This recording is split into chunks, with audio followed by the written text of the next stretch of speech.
दोस्तों, रांची के एक स्कूल से एक लड़की जैसे ही परीक्षा देकर सीढ़ियों से नीचे उतर रही होती है कि उसी दौरान एक लड़का आता है और उसका बाल पकड़ता है और खींचते हुए सीढ़ियों से नीचे लेकर चला आता है। और अभी 2-4 सीढ़ियां बाकी ही रहती हैं कि तभी वो अपनी जेब से एक भुजाली निकालता है और उसके गर्दन पर ऐसा वार करता है कि मात्र एक ही बार में उसका गर्दन कट के वहीं पर गिर जाता है। और उसके बाद से तकरीबन हजारों छात्र छात्राएं उस कॉलेज में मौजूद रहती हैं और इस लड़के को पकड़ना शुरू किया जाता है और गेट तक दौड़ाकर पकड़ लिया जाता है। अब उसके बाद उसके परिवार वाले आते हैं, पुलिस आती है, चीख पुकार मच जाती है और चारों तरफ खून ही खून पसरा रहता है। लेकिन किसी की इतनी हिम्मत नहीं होती है उस तड़पती बॉडी को छुए और उस बॉडी से कुछ भी छेड़छाड़ करी और तत्काल बेहद ही दर्दनाक उस लड़की की उसी जगह पर मौत हो जाती। नमस्कार दोस्तों, मेरा नाम आर्यन मिश्रा है और जुर्म के वर्चस्व की कहानी में आज की कहानी इतनी खौफनाक है जिसे सुनकर आप कांप उठेंगे।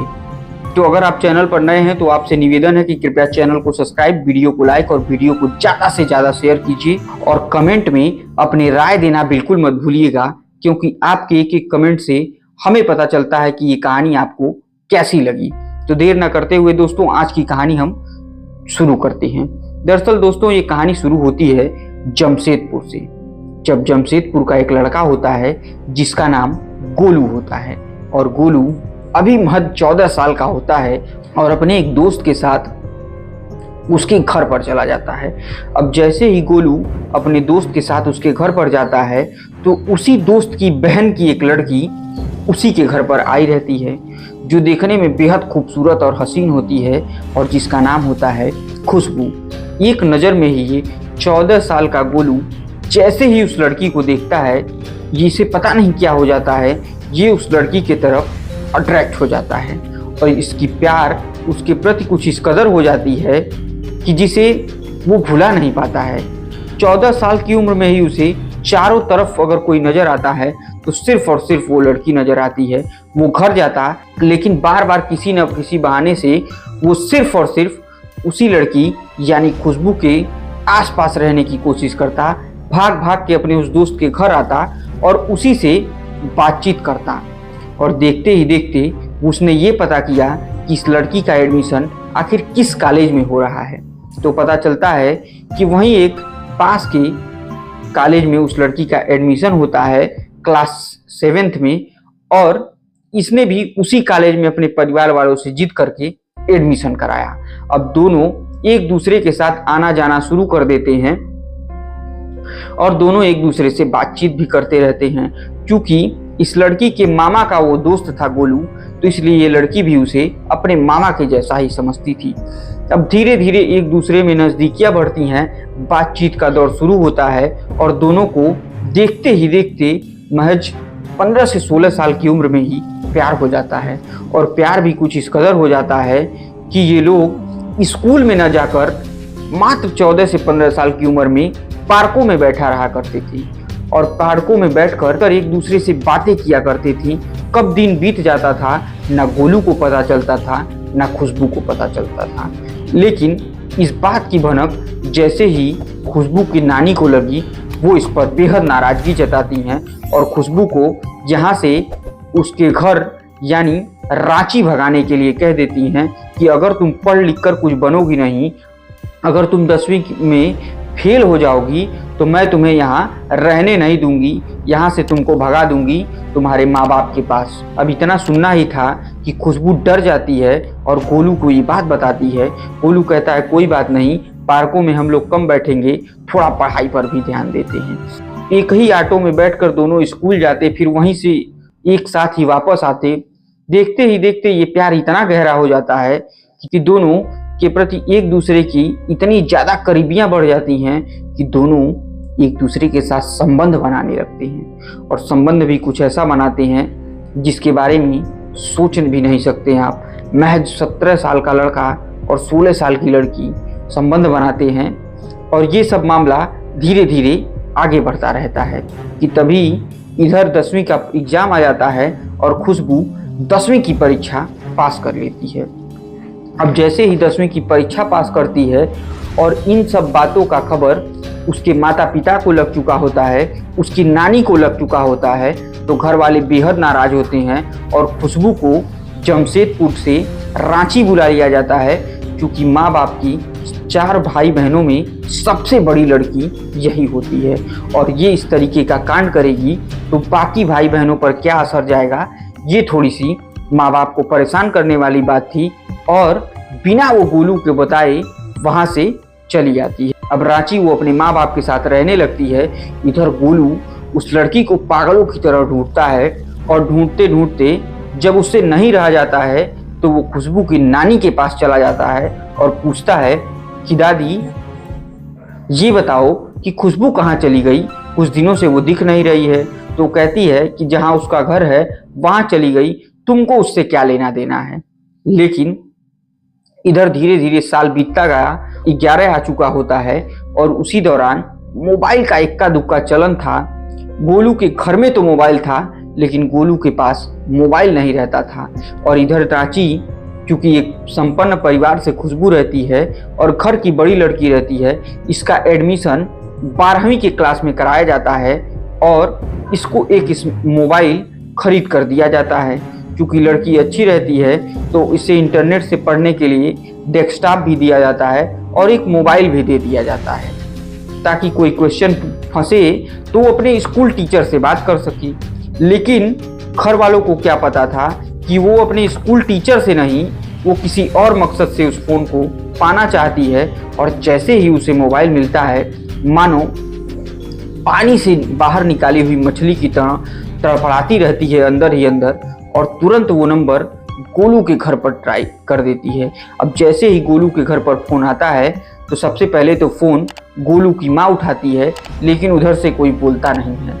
अब फिर बार बार ये सिलसिला फ़ोन आने का शुरू रहता है। तब एक बार गोलू फ़ोन उठा लेता है। अब जैसे ही गोलू फ़ोन उठाता है और उधर से वो कहती है कि ये मेरा नंबर नोट कर लो और मुझे तुम फ़ोन करना, ये मेरा पर्सनल नंबर है।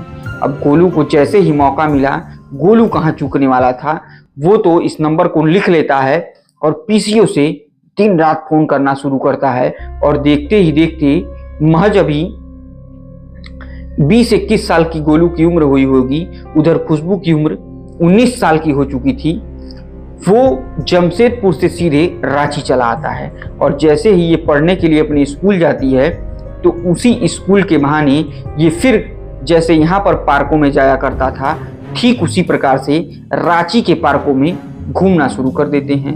अब दोनों की मोहब्बत और बढ़ते जाती है, लेकिन इस बात का पता खुशबू के पिताजी को चल जाती है, क्योंकि पड़ोस में रहने वाले रामचंद्र नयन जी इस बात की पूरी जानकारी खुशबू के पिता को दे देते हैं और बताते हैं कि देखो तुम्हारी लड़की बिगड़ रही है, अगर ध्यान नहीं दोगे तो ये किसी न किसी दिन बड़ा कांड कर देगी और ये स्कूल नहीं जाती है, पास के ही एक पार्क में चली जाती है और वहीं पर जाकर किसी लड़के से मिलती है, उसके गोद में अपना सर रखकर सोती है। कभी तो वो लड़का इसकी गोद में सर रखकर सोता है। अब ये सब सुनने के बाद क्योंकि बेटी का पिता होता है तो वो बेहद परेशान हो जाता है और तुरंत जैसे ही वो घर पर आती है उसे सबसे पहले डराया जाता है, धमकाया जाता है कि तुम ऐसा करना बंद कर दो। उससे मोबाइल भी ले लिया जाता है और घर में लगे डेस्कटॉप पर भी उसको बैठने नहीं दिया जाता है, क्योंकि 2011-12 के आसपास एक चीज बेहद प्रचलन में था और वो था फेसबुक। जितने भी नए लोग थे, सारे लोगों को अगर किसी चीज का चस्का लगा होता है तो उस फेसबुक का चस्का लगा होता है। और शायद उस चस्के में मैं भी था, मुझे भी फेसबुक अकाउंट बनाना बड़ा अच्छा लगता था। और फेसबुक अकाउंट बनाती है खुशबू और इधर गोलू को पहले से ही पता रहता है, वो भी अपना फेसबुक अकाउंट बनाता है और किसी तरीके से इसको फ्रेंड रिक्वेस्ट भेजता है और दोनों की चैटिंग फिर फेसबुक के माध्यम से होने लगती है। लेकिन घर वाले समझ चुके होते हैं कि ये मानेगा नहीं और किसी न किसी दिन बहुत बड़ा कांड हो जाएगा। अब घर वाले खुशबू का नाम कटवा देते और इसे घर पर रखने लगते हैं। अब इस लड़की का प्राइवेट फार्म 12वीं में भरा जाता है ताकि इसे सिर्फ और सिर्फ अगर कुछ करना रहे तो एग्जाम देना रहे। अब ये एग्जाम देने के लिए फॉर्म डालती है और फॉर्म डालने के बाद अब अप्रैल 2011 में पढ़ता है, पेपर का एग्जाम दे आती है, फिर दूसरे भी पेपर का एग्जाम दे लेती है, फिर तीसरे भी पेपर का एग्जाम दे लेती है। और इसके पिता हमेशा स्कूल साथ अपने लेकर जाते, वहीं फील्ड में खड़े होकर इंतजार किया करते, लेकिन इसे कभी अकेला नहीं छोड़ा जाता था, क्योंकि न जाने कब ये कौन सा रास्ता चूज कर ले या कब उस गोलू के साथ भाग जाए, इस बात का डर पूरे परिवार को हो चुका होता है। अब एक तारीख आती है जब खुशबू की शादी एक बड़े घर में एक अमीर लड़के से तय की जाती है। वो भी इसके घर से महज कुछ ही दूरी पर रहता है। लड़का बेहद खूबसूरत और हसीन होता है, उसके घर प्रॉपर्टी की भी कोई कमी नहीं होती है। अब दोनों एक दूसरे के करीब आते हैं। इधर ये भी सोचती है कि चलो इस भिखारी से तो कम से कम पीछा छूटेगा, लाओ मैं इसी लड़के से शादी कर देती हूँ। अब खुशबू की शादी भी 27 मई 2011 को तय हो चुकी थी। आज 27 अप्रैल होता है और सुबह के तकरीबन 10 बजे होते हैं जब पीले कलर के जोड़े में इतनी खूबसूरत और हसीन लगती है खुशबू। और आज वो एग्जाम देने के लिए बिल्कुल तैयार बैठी रहती है और वो जाती है एग्जाम के सेंटर पर पहुंचती है। सेंटर का नाम होता है saint Xavier's college Ranchi. Saint Xavier's college Ranchi वो पहुंचती है, सेंटर पर भी पहुंच जाती है और उसके बाद वहीं इसके सामने गोलू आ जाता है। अब जैसे ही ये गोलू आता है, ये आनाकानी करने लगती है। ये उसे समझाने की कोशिश करती कि देखो मेरे 27 मई की शादी है, मेरे पीछे तुम मत पड़ो। और साथ साथ इसकी नानी आ जाई होती हैं, क्योंकि पिता किसी काम में व्यस्त होते हैं। उसकी नानी और खुशबू दोनों मिलकर इसे समझाती हैं, लेकिन आज गोलू के सर पर तो सनक सवार रहती है। आज वो किसी कीमत पर इसे यहाँ से ले जाने के लिए आमादा होता है, लेकिन ये नहीं मानती है। और देखते ही देखते इन दोनों के बीच कहासुनी करते हुए 1 बज जाता है, कॉलेज का गेट खुल जाता है और खुशबू अंदर एग्जाम देने के लिए चली जाती है।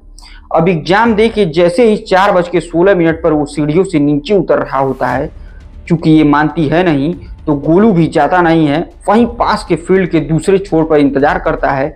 और जैसे ही लड़कियां एग्जाम देकर उतरती हैं, वो जाता है और इससे आखिरी बार एक बात पूछता है कि तुम मुझसे शादी करेगी कि नहीं करेगी। जैसे ही वो मना करती है, इसका बाल पकड़कर खींचता है और भुजाली से मार देता है। इसका सर वहीं कट के धड़ से अलग हो जाता है। अब उसके बाद मौके पर पुलिस आती है, लाश को पोस्टमार्टम के लिए भेजती है। उसकी नानी चीखती हैं, चिल्लाती हैं, परिवार वालों का रो रो कर बुरा हाल हो जाता है। सर से धड़ जब अलग हो चुका होता है तो बचने का तो कोई चांस ही नहीं होता है और मौके पर ही खुशबू की मौत हो जाती है और इस गोलू को जेल भेज दिया जाता है। गोलू जेल से ही अपने डिप्लोमा की degree Tata industrial engineering college से कंप्लीट करता है। आज भी वो जेल में बंद है। निचली अदालत से उसे फांसी की सज़ा दे दी गई थी, लेकिन जब वो हाईकोर्ट का दरवाज़ा खटखटाता है तो उसे उम्र कैद की सज़ा दे दी जाती है। लेकिन दोस्तों, प्यार में किसी तरीके के ऊपर इतना दबाव बनाना मेरे हिसाब से ये ठीक नहीं है कि अगर वो चली गई तो चली जाने दिए हो। उस अगर तुमको इतना ही प्यार का शौक था तो अगर वो चली गई तो दुनिया में और लोग हैं, उनके ऊपर तुम देखते, शायद तुम्हें और कोई उससे भी अच्छी मिल जाती। लेकिन उसने जान से उसे मार दिया, कुछ नहीं मिला, बदले में जेल मिला।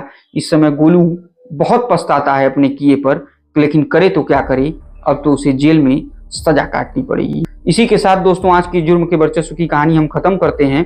उम्मीद करते हैं कि हमारी ये कहानी आपको बहुत पसंद आई होगी। कृपया चैनल को सब्सक्राइब, वीडियो को लाइक और वीडियो को ज़्यादा से ज़्यादा शेयर कीजिए। तब तक के लिए मुझे दीजिए इजाज़त। जय हिंद, जय भारत।